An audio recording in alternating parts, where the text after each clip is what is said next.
Reku mums diezgan daudz cilvēku pērkot šo te elektrisko zobirstu, Oakley X-Lite, viņai komplektā liek arī sienas magnētisko turētāju, ko var atsevišķi nopirkt, bet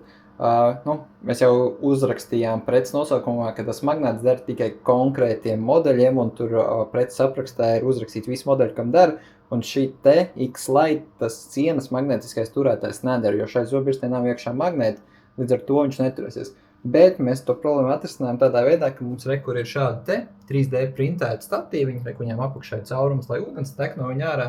ko viņam jau otrā pusē ir apus līmējušies skočs. Mēs viņu vienkārši notīram kārtīgi sienu, varam pielīmēt pie sienas, un tā zobirsta rekur šādi te smuku stāvēs pie sienas, vienmēr būs kārtīga, nemētāsies apkārt pa izlietni, īpaši forši jums ir vairākas tās elektriskās zobirstas, vairāk lietotāji, tad katrs var salikt savu zobirstīti šādi te blakām. Ir pieejams šāds te melnā krāsā, ir baltā krāsā un ir arī tāds marmora tonī. Un šāds te statīvi viņš maksā 5 eiro šobrīd.